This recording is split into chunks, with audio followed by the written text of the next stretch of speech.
Good afternoon. Hello and welcome to everyone to our virtual panel. Today I'm joined by 5 inspiring people to talk about the importance of journaling throughout your medical cannabis journey and catch a glimpse of the all-new Tetragram mobile journaling app. Before I introduce myself and our panelists today, I want to share one housekeeping tidbit for our attendees. We encourage all of our attendees to submit questions. Please utilize the chat feature within Zoom at the bottom of your screen. Our team will be collecting these questions and sharing out as many as time permits with our panelists. And at the end of the discussion, around 2 o'clock this afternoon, we'll have more time to cover those questions in more depth. All right, let's go ahead and let's get started. I'm Walt Rampatton. I'm the president of Mindbuzz and your moderator for today's discussion. We're a full-service ideation agency that specializes in branding, marketing, software development, and digital strategy for businesses in the cannabis and hemp industries. I'm joined today by Otho Smith, who is the managing member of Tetragram, the free, private, and secure digital journaling app that helps you get the most out of your medical cannabis. Next up is Dr. Janice Knotts, renowned cannabis therapeutic expert from the Doctors Knox Board, certified anesthesiologist, and co-founder of the American Cannabinoid Clinics and Advent Academy. Thank you for joining us, Dr. Knox. Third, we have, thank you. Third, we have Dustin McDonald, Interim Policy Director for Americans for Safe Access, a global advocacy group dedicated to ensuring safe and legal access to cannabis for therapeutic use and research. Thank you, Dustin. Also joining us today is Charles Smith, who is a retired Prince George's County police officer and current medical cannabis patient. Charles, thanks for being here today. And finally, I'd like to introduce Connor Sheffield, an accomplished dirt track driver. My pleasure. I hope you can hear me. An accomplished dirt track driver at the young age of 15 and the champion of Connor and Rihanna's Law and Connor's Courage, which helped to legalize supervised dispensation of cannabis medication on school grounds in Maryland.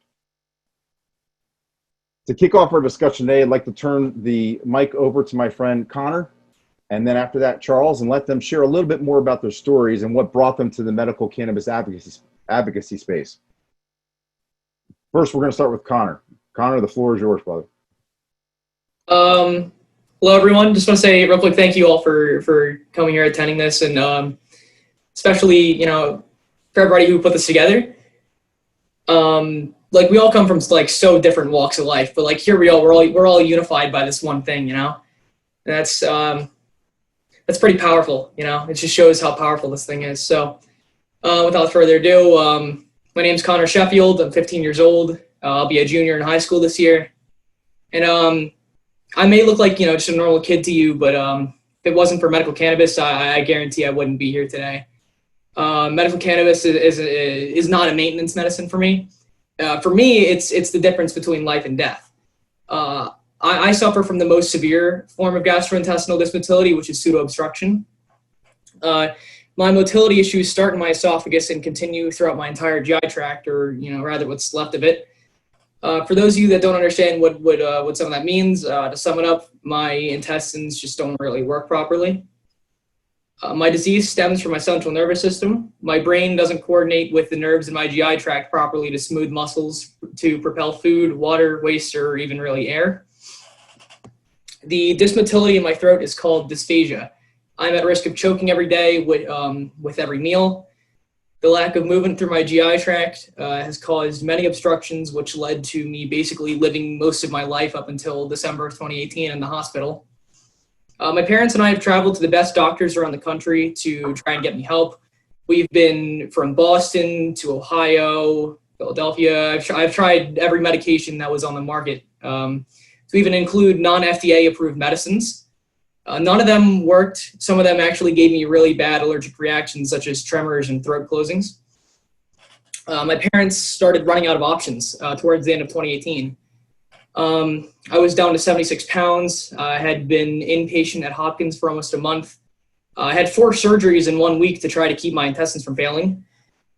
I have an ileostomy currently, which means I only have half of my intestines. And in 2018, I was being fed by a feeding tube, and that started failing too. My bowels just simply stopped really moving anything. I was in extreme pain and suffering. By this point, it was towards the end of August 2018. I had gone without any food, and I had to get a port to feed me through my veins. And that's when the sand in the hourglass starts pouring down. Time is not your friend because being fed through your veins is not something you can do forever. Most people's organs begin failing at some point. They found a dose of medicine that started to help my bowels enough after a few weeks, and I was able to go home again, but still on feeding tube. Everything was okay for about a month, and then my body started to become used to the medicine, and it stopped working, and the medication was an antibiotic, so, over time it stops working. And unfortunately, as great as science is, there is no medication to help people be able to eat. Regular nausea meds are not nearly enough for me. When the medicine started to stop working, my parents told my doctors, and they wanted to admit me into the hospital again. My parents knew what that meant, another port being fed through my veins. And that's not an option to live. Maybe temporarily, but you can't live permanently like that. My parents were approached by someone about medical cannabis before this, and they flat out wouldn't do it. At the time, they saw medical cannabis as like a legal way to get high.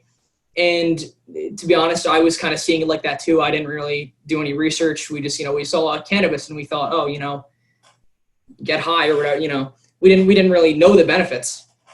Didn't know any of the medical benefits or any of that. And my mom convinced my doctors to give us 2 weeks to see if we could do anything to stop the weight loss. And thankfully, my doctors agreed.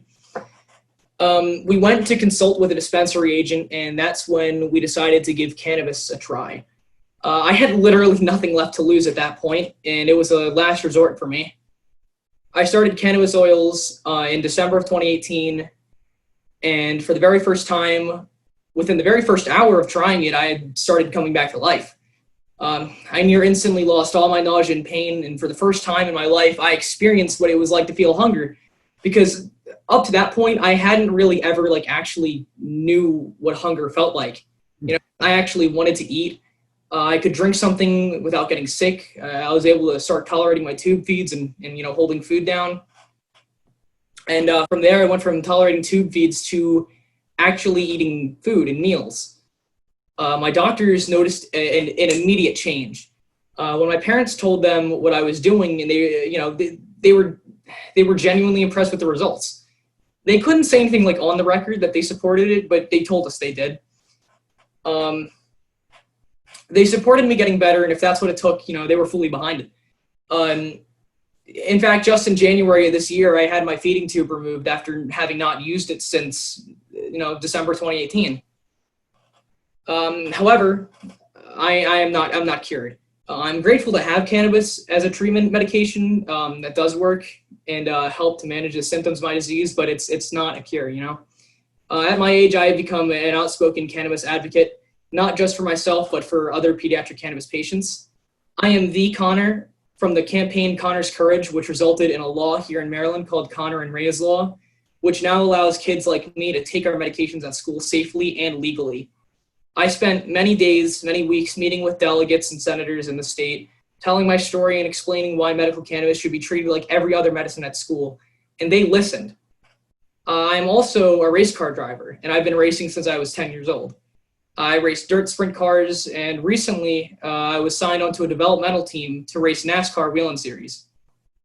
I've received a few awards and recognitions, but none of them mean more to me than the reward of quality of life that cannabis has given me. So again, I just want to thank everybody for having me here and letting me share my story. It really means a lot to me. Thank you. Thank you, Connor. Thanks so much for sharing your inspirational journey with us. Connor, we hope to be seeing you on the track later this year, brother. I'll be there. Charles, I'll turn it over to you to share your experience with the medical cannabis treatment and the importance of journaling throughout that journey. I appreciate it, guys, and thank you for having me. I feel kind of bad following Connor. I mean, that's just amazing, everything that he's done. So I kind of pale in comparison. But I come from a law family. My father was an attorney. I was supposed to follow in the family footsteps, but I chose the other side of law. I chose to become a police officer. So being a police officer for 20 plus years, one of the fights, if you will, was against cannabis. If cannabis is evil, we got to get it off the streets, the whole 9 yards. So that's all I've known. Even from my father, that's one of the things he fought against. I'm a kid from the from the late 60s, 70s. So fast forward, I sustained an injury on the job as a police officer, and career ending. And I had went through a year of therapy. Didn't get better. Doctors decided that I now had to have surgery. I had the surgery. Then I had another year of therapy. And so, as you can imagine, with therapy and all the other good stuff comes, medications and trying to manage the pain and all that. After the therapy, the pain, things didn't get better, but they didn't get worse. So now I'm just stuck with kind of this condition. And I can't continue to take, prescription medicine. So now I'm doing the over-the-counter stuff. So, it gets to the point where you're popping Tylenols and Motrin like Tic Tacs. And, I was overweight. There was a lot of stuff going on with me at the time. So I retired. I'm looking for options. And I was having some medical issues, and I went to the doctor. And the doctor, and this was just, he was very dismissive. I told him, hey, what's going on with me? And he says, hey, you need to lose weight, but I know you're not going to lose weight. So he actually said it to me, you're not going to do it. So he starts offering me, lap band surgery and stuff like this. And I'm a very determined individual, and I don't like to lose. And when this guy told me, he just kind of looked me up and down and said, hey, you're not going to lose the weight. So here are your surgery options and stuff like that. So I said that because all of this stuff kind of happened at the same time. So after that, I was referred to, a friend of mine was saying, hey, you're having all this pain from your other surgery. Now you have these other issues. You might want to try cannabis. And dude, come on. I'm a police officer. That's not in our DNA. That's not in my repertoire. And, we sat down, we talked about it, and I went and, for the consultation and all that. And long story short, that's kind of where I got introduced to OTHA, as a matter of fact. My first introduction to I met him in the cannabis dispensary. Everybody there was extremely friendly. I told them my story. I'm a police officer. I'm embarrassed, all kinds of stuff. They told me the medical benefits. They walked me through it. I told them what I was there for, and they tried to, help. They were telling me there was different strains. There was just so much information, so much stuff that I didn't know about cannabis, and it can help with this, it can help with that. So that's where OTHA came in, and he walked me through the different strains and things like that. And after the first 2 days of trying it, it was just the difference between night and day. I could move. I was doing stuff that I wasn't able to do before. My motion, I was able to stretch and all kinds of stuff. And at that point, that's when I named it greasing the gears. Now, I mentioned the weight portion of it because at that time I was 310 pounds. And so I was having some health issues. But my embarrassment as a police officer, my mindset with the cannabis, I didn't want my kids to know. I didn't want my family to know. So I grabbed my dogs. I go out walking. And while I was on the trail, I would grease the gears. And man, I didn't realize it, but I was able to walk distance. I was without a lot of pain, and the recovery after the fact was just crazy. And this, my shame with cannabis led to the beginning of my weight loss regimen and my determination to get this weight off me and get healthy and all that. And through my weight loss journey, I discovered so much. And so the portion that's still kind of tough for me is I'm a police officer, or a retired police officer. And, you know, is always the stigma, you know, about cannabis and all that. So it's been kind of hard. I had to, you know, I sat down with my kids and my wife, and we had a family conversation. I told them what was going on. And, you know, true to form, my kids are kind of looking at me sideways like, dude, get over it. You know, if this is what's helping you, you know, go for it. But not only that, I mean, you know, this younger generation, I mean, their mindset is just different, you know, more accepting, more tolerant. You know, it's the older guys like me that kind of have the hang up about cannabis. And so now, fast forward, I'm here. I am, you know, and I call myself a success story because I'm 70 pounds down. My joints feel great. I feel more fluid. If you hear me stuttering and stammering, it is because it's for loss of words, because I'm excited. You know, I haven't felt like this for years, and cannabis is a huge part of this, you know? So I went back to my doctor a little while ago, okay? And yes, I kept him as a doctor because even though he was so dismissive of me and you know, I went back pretty much to say, now what? You know, here's the funny thing, you know, with COVID-19, you know, we're all wearing these masks. I've lost 70 pounds. I walk in, and I've been going to this guy for a while. And so he said, hey, Mr. Smith, how can I help you today? What are you here for? And I'm looking at him, he's looking at me. He has no idea who he's talking to. So I kind of, bringing the mask down a little bit. And he's like, oh my God, you look familiar. Yeah, I'm the guy that, you know, I was the fat guy that you wrote off and said that, you know, I wasn't going to lose any weight. And I mean, I wish you could have seen his eyes. You know, he's like, I was like, yeah. And I told him, I actually told him, I said, hey, man, I'll be honest with you, you are real dismissive. And it was motivating. You know, I don't like to lose. And pretty much you told me I needed to get surgery. Hey, man, don't ever do that again. Don't do that, man. Don't write people off. I mean, you're the professional, you're the medical professional, but here I am 70 pounds lighter, man. Of course, I stopped short of telling cannabis was a big part of it. But the bottom line is it helped me be a success. And so that's my story. If it helps anybody, I hope it does. But I'm a testament to what it can do for you. Thank you, Charles. It's just truly amazing stories, both you and Connor. I'm sitting here getting choked up as I'm listening to you guys. Thank you for everything you're doing and continuing to put the word out there. And so thank you. With that, I'd like to turn the mic over to my good friend Otha Smith, who will be debuting the brand new medical cannabis journaling app, Tetragram. Otha and his team worked with our mobile developers to help turn the research into a revolutionary digital tool. If anyone would like to follow along, we've shared the links to download the app in the chat box. Otha, the floor is yours. All right, thanks, Walt.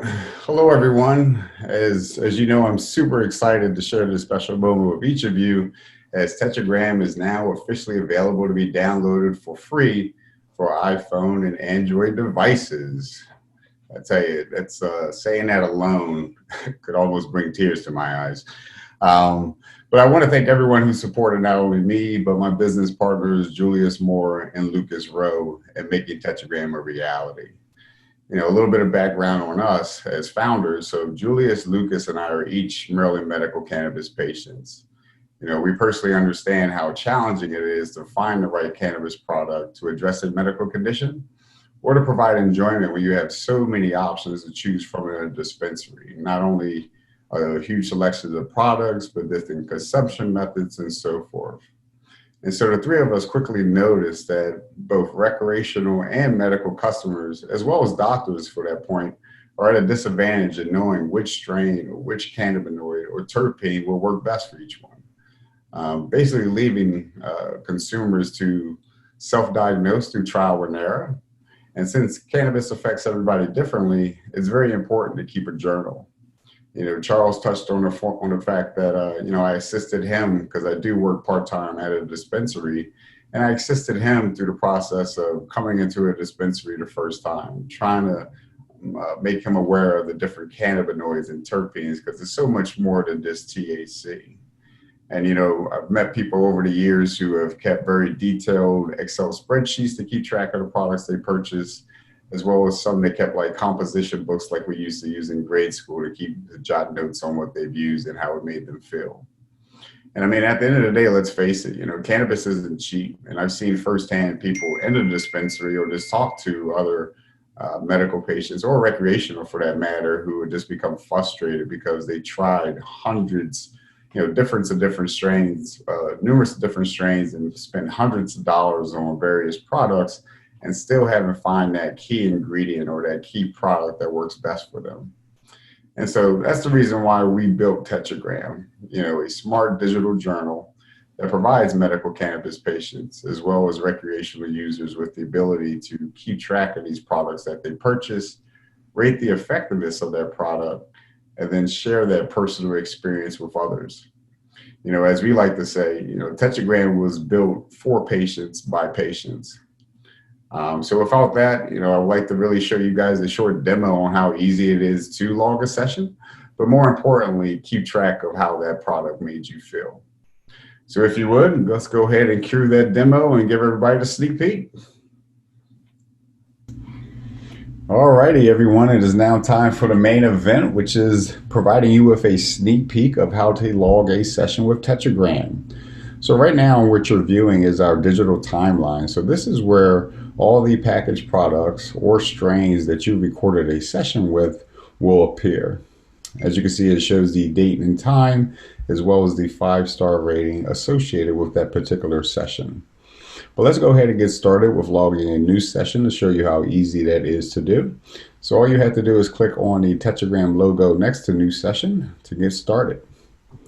And here is where you'll be presented with the full process of logging a session.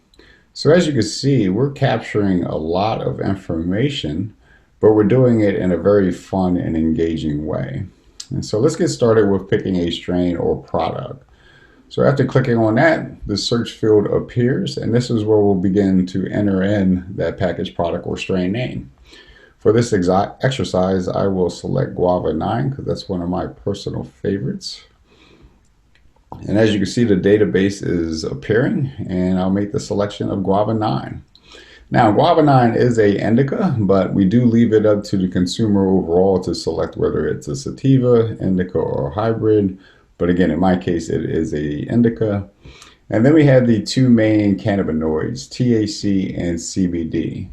But one of the things that's really been rewarding to see is people pay more attention to the additional cannabinoids and terpenes and understand the effect that they have on the overall experience. So, you know, if you click on more compounds, that's where all the most popular cannabinoids and terpenes will be displayed and provide you with the ability to enter that information.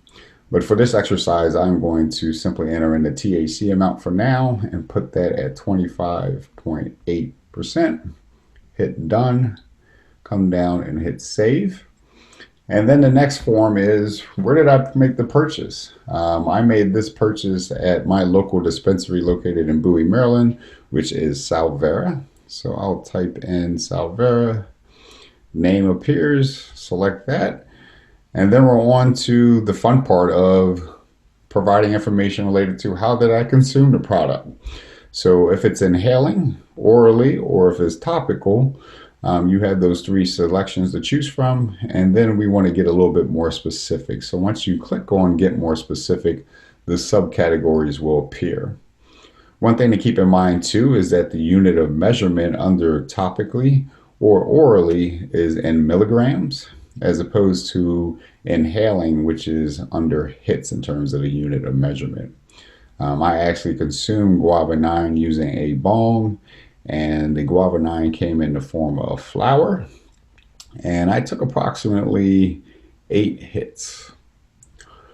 And then we move on to picking a symptom. So if I click on picking a symptom, this is where the screen appears showing us the default of symptoms to choose from. But one of the things very special about Tetragram is the customization part of it. So if it's not one of these defaults for you to choose from, we do give you the ability to create your own symptom and save it according to one of these three categories. But in this example, I am going to select insomnia, hit save symptom, and then the pain scale appears. So this is where you have the ability to rate the insomnia prior to use and after use. So right now, let's put it at a 10 because I cannot sleep a lick right now. And then after use, let's put it at a 2 because I was able to get a pretty good night's sleep. And then we have the 5-star rating associated with that product as well. So first off, we have treating the symptoms. So look at this from a time perspective. Did it treat the symptom in the first 10 to 15 minutes, 15 to 30 minutes, or so forth? In my case, the Guava 9 took effect in about 10 to 15 minutes, so I think that's pretty good, and I'm going to put that at a 4. In terms of quality of the experience, look at this inside the context of, both positive and negative. So did it keep you up all night and you weren't able to sleep because you had paranoia? Or were you able to really get a good night's sleep in my scenario, and it did the job? So I was able to get fully rested, no interruption. So I'm going to give that a 5 out of 5. In terms of flavor and appearance, that's pretty self-explanatory. In this case, the Guava 9 had a really sweet taste. I was really pleased with it, so I'm going to give that a 5 out of 5 as well. And then we get into adding photos. So, this is something that a lot of our beta users were very excited that we incorporated into Tetragram. So we do give you the ability to take photos of the products that you purchase and so forth. So in this case, you can pull from your gallery and it'll show your files associated with your gallery. And I'm going to pick a photo of One Love because I think we all need that right now. And so that photo appears. You are allowed to upload up to 3 photos per session. So that's really important to keep in mind. Now, if I wanted to enlarge this photo, all I would have to do was simply tap on it, and then it would enlarge and take up the entire screen. To reduce it back to its original state, you just simply swipe down, and there you are. And then lastly, we get to put in whatever detailed notes we want associated with that particular product. So in this case, I'm going to say, got a great night's sleep. Hit done, and then save session. Now, once I save session, this pop-up window is going to appear, and this is the social side of it. So as you can see, it pulled in the product name, it pulled in my 5-star rating as well as my detailed note, and then it's giving me the ability to check the box if I want to share this review with others. So in my case, I definitely want to share this with others so that as people start to look at Guava 9 as a potential product to use, they can resort to Tetragram to see if anybody has already written a review about it. And so I definitely want to share it because I'm sure it will help other people. So I'll click on that and hit save review. And boom, we're done. So as you can see, we're back at the digital timeline. It shows the picture that I incorporated with that particular session. It shows the strain name, it shows the I standing for indica, and it shows that it was inhaled and it was a flower. So I hope this video was helpful, and I look forward to having further communications and talking to people about Tetragram and how it benefits them in their road to self-diagnosing with cannabis products. Thank you.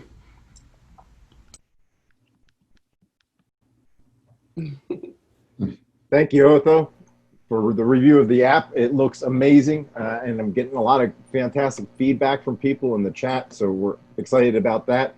This is looking awesome, and we're super proud to have worked with you and your team on this past spring, so thank you.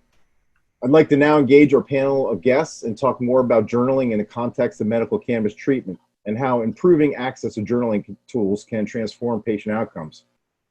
We'll start with a question for you, Dr. Janis. Okay. You are one of relatively few physicians who can confidently guide patients through a medical cannabis treatment plan. As a result, patients usually come to cannabis themselves before a physician leads them there. For those patients who haven't made the connection yet, what types of chronic diseases, ailments, or general wellness needs can be addressed by cannabinoids? And behind that, who should be considering medical cannabis who already isn't doing so? Thank you. I want to thank everyone for being here, and I definitely want to give a shout out to both Charles and Connor. Those are very powerful stories. but also as an endocannabinologist. This is what we call ourselves. I'm one of 4 of the Knox doctors. We call ourselves endocannabinologists. That's because we're both students and practitioners of endocannabinology. And what that means is that everything we do is based on the research and the science that cannabis actually works on. Cannabis happens to be the most versatile herb that works on that physiology that is so important to our being alive. Now, with that being said, the most common things we'll see in clinic, of course, chronic pain. We'll see inflammatory bowel diseases, and of course, insomnia. But Dr. Ethan Russo described something in 2004, and it's called the clinical endocannabinoid deficiency syndrome.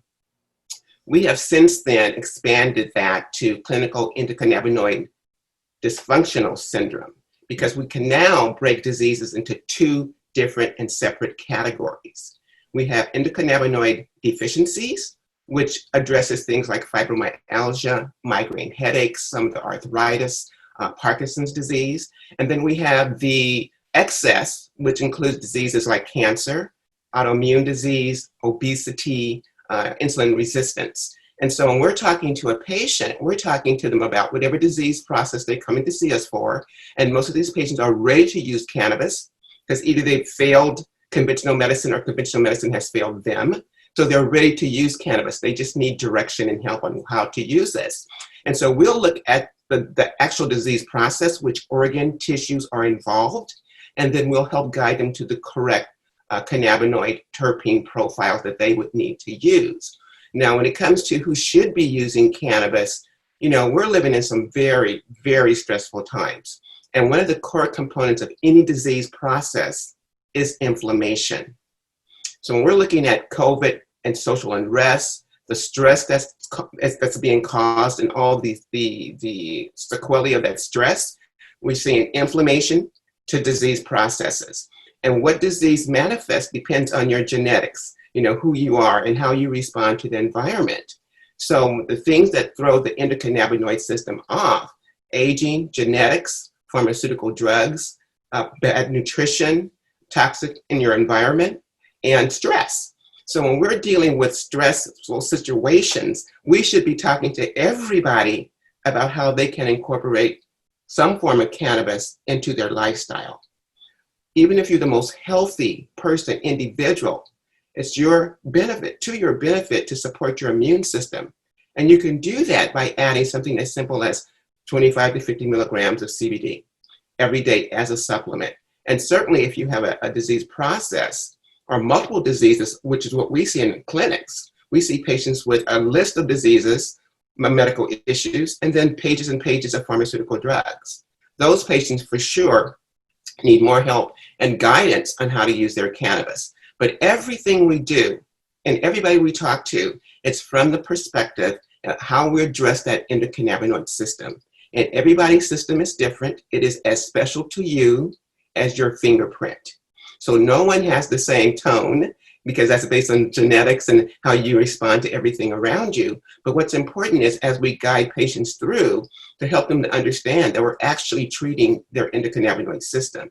So in Connor's case, the first thing I'm going to look at, what's it with the GI tract? And that's huge, because now we're understanding it's just not, you know, the conventional description of the endocannabinoid system, but we're dealing with something called the endocannabinoid a bigger picture, that we feel the ECS is just one part of that lipid signaling system.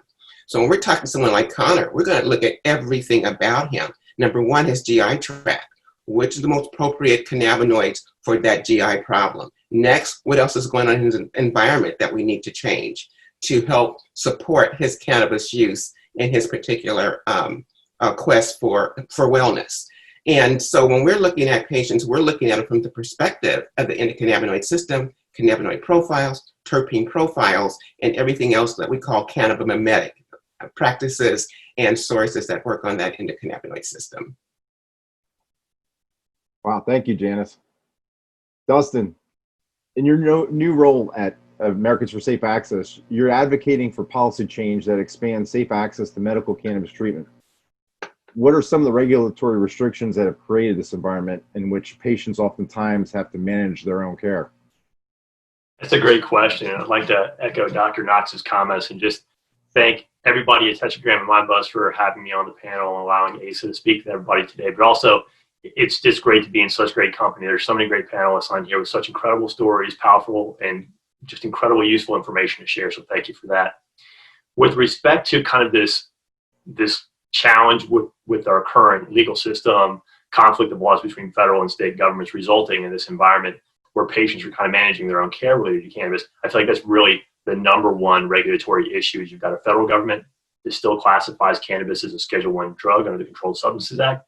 And you've got 47 states that say, we disagree with you strongly on that assessment. We've organized our own systems, everything from limited medical programs like they started in Virginia that initially only offered very low THC CBD to patients that had severe epilepsy, all the way to full-scale integrated medical and adult use cannabis programs that allow physicians to make that determination as opposed to lawmakers based on a set of individual chronic health conditions. So that's the primary issue. And what that conflict of laws really does is it creates a situation where physicians feel less comfortable in engaging in utilizing cannabis as a treatment option for patients. They feel more comfortable staying in their lane with FDA-approved pharmaceutical medicines. It really kind of divorces patients and doctors from communicating the same way they're accustomed to in a traditional doctor's office visit.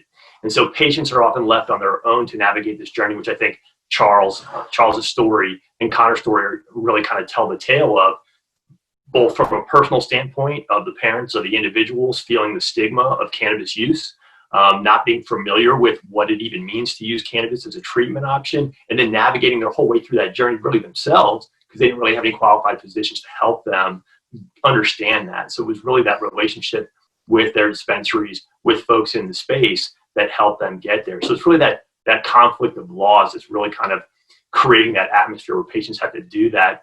I should mention that to augment patients' journeys in journaling their way through cannabis treatment, ASA has a lot of resources on our website. I would definitely encourage people to go to safeaccessnow.org.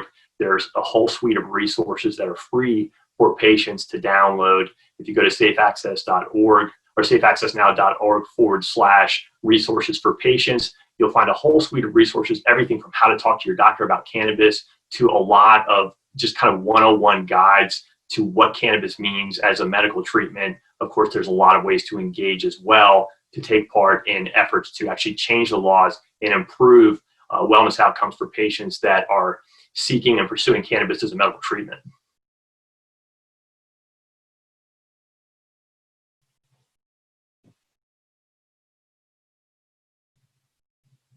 Thanks, Dustin. Appreciate that. In speaking of your managing your own care, Otha, you just showed us the new Tetragram app that makes it easier to find the right course of treatment for you as an individual.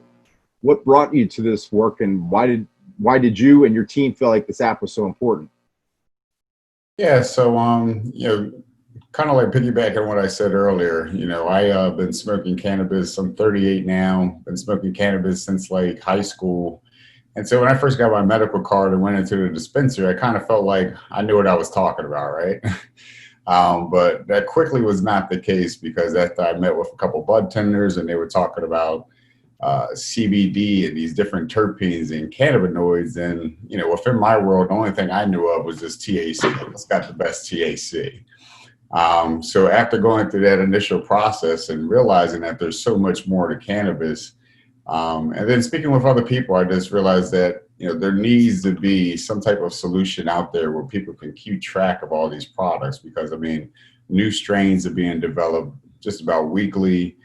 You have so many different consumption methods, whether it be vaping or tinctures and so forth. So you kind of feel lost, and it's unfortunate that cannabis is still a Schedule I drug, so there's not a lot of federal research or this clinical data that you can resort back to in order to feel a little bit more comfortable about making different selections when you're in the retail environment.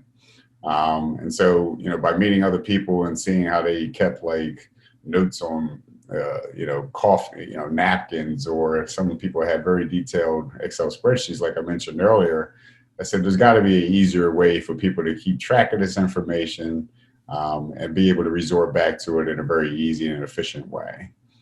Because overall, as you start to keep track of all these different products that you try and you see, hey, this is really working well, this isn't working well, the ones that aren't working, that are working well, you look at the terpene profile and these different cannabinoids, and then ultimately over time, you'll draw conclusions and find out what is really addressing your endocannabinoid system the best, which is why we created Tetragram, to give people that ability to, more easily and readily available, be able to resort to information to find out. Awesome. Thanks, Otha. Back to you, Dustin. We have this great enthusiasm for journaling, and I'm curious, how can expanding journaling across the patient population fuel advocacy conversations in the medical world and in public policy? I think the process of journaling and kind of chronicling your experience as a patient opens a patient's eyes to not only what treatment options are going to work best for them, both for cannabis and cannabis-related products and the different types of products, but I think it also starts to open their eyes to, okay, these treatments work for me. I need to understand what some of the laws are that are making my pursuit of this treatment more challenging.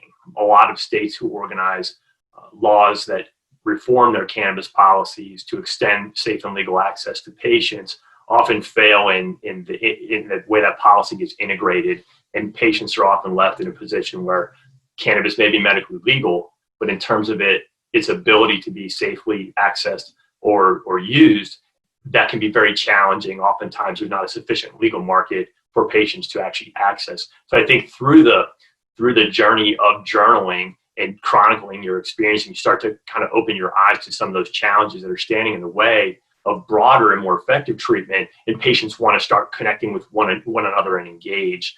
I should mention, as far as assistance with that, Americans for Safe Access has a whole suite of resources to help patients engage in just that. We have a very robust advocacy program driving at the federal level, of course. There'll be a lot of momentum going into the 21-22 federal session to improve cannabis laws. You saw Joe Biden and Bernie Sanders release a draft plan for what they would intend to do under a Democratic administration going forward. ASA will continue to be very engaged in those discussions, as well as what's happening congressionally. But more broadly, there's a great opportunity for patients to get engaged at the state level. ASA runs through a series of state chapters, and our chapters are very engaged in the policies that are emerging in the states of many of the folks who are on this call. So I would certainly encourage folks to go ahead and check out safeaccessnow.org /volunteer and get a sense of what's going on in your state and where you might be able to plug in and engage with ASA. I'll plug a bunch of links to our resources into the chat feature that we have set up for this discussion. And I would encourage folks to definitely go there and check those out. I'll also say this, we're deep in the process of generating our annual report on the state of the states.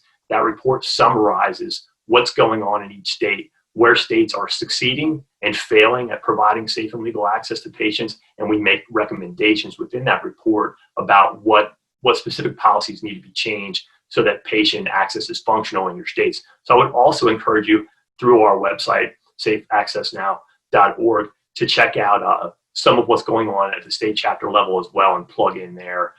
You can always reach me, and I'll plug my email in here as well at dustin@safeaccessnow.org to get a better sense of what's going on with all these resources and what might be happening that, from a policy standpoint, that you might be interested in engaging in.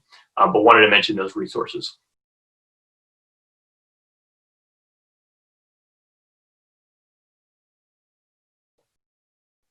Thanks, Dustin.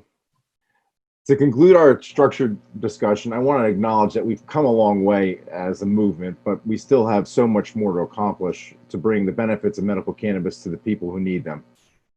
I'd like to hear your vision for the future of cannabinoids as medicine and how you feel journaling can help make that future a reality, Dr. Janice.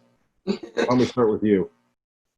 That's a great question. And I have to admit that when we see patients in clinics or we're on the road, giving talks about the endocannabinoid system and cannabis and anything that works on that system, the data is really important. Collecting that information is really important, not only for the patient, but for the growers and for the product manufacturers.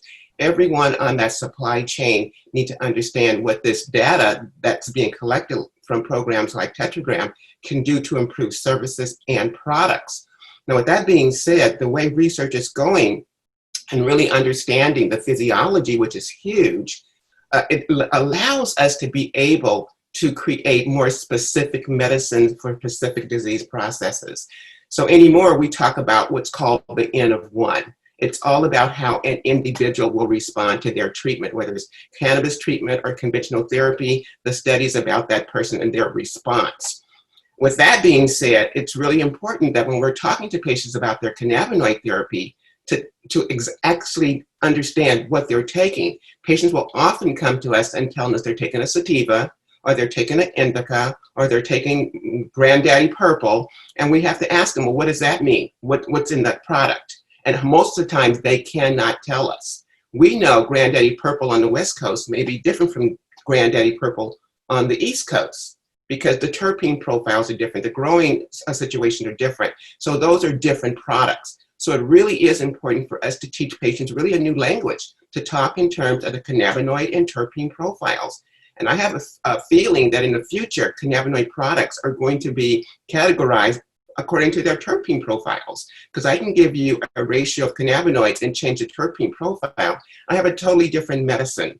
So that's precision medicine. That's building medicine for each individual as it pertains to their different medical problems. And as far as I'm concerned, in my opinion, the future is based on how well we understand the pharmacology behind cannabis and the physiology that it serves. So once again, it's not just about the conventional description of the endocannabinoid system, those two receptors, CB1, CB2, or the two endocannabinoids we know about, anandamide and 2-AG, and their metabolizing enzymes. It's about the bigger picture, other receptors that are involved. And so when I'm giving someone CBD or THC or THCA or CBG, they're not just working on that ACS system, they're working on the bigger picture as well.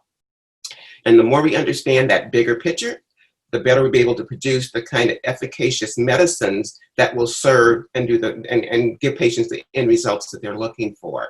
That's the future of healthcare. It's individualized care, precision medicine, understanding the physiology to the cellular and subcellular level, and then addressing with how cannabis can help that system, how cannabinoid practices can help that system. So to me, that's the future. In my opinion, that's the future of healthcare. It's all about the individual and how they respond. And as far as us clinicians are concerned, of any ilk, whether we're MDs, DOs, chiropractors, massage therapists, I think it's our job to understand the depth to which we can learn and relearn healthcare, how to deliver healthcare. I think we should strive to deliver wellness instead of taking people from being very sick to healthy to well. We want everybody to be well, to think well, and hopefully not need doctors. We want you to get to the point where you don't need us. But that's what with our understanding, not only the pharmacology behind cannabis, but the physiology behind the endocannabinoid OM, and making use of products like Tetragram that drills down and help patients understand what they're using so they can give that feedback to everyone else on the supply chain so that we can make better products. Wow, thank you, Dr. Janis. That was fantastic close to our structured section of the webinar today. I want to thank you, Dr. Janis, Connor, Charles, Dustin, and Otha for sharing their time and expertise with us today, and to all of our attendees for joining us this afternoon. Thank you very much, and we appreciate your support.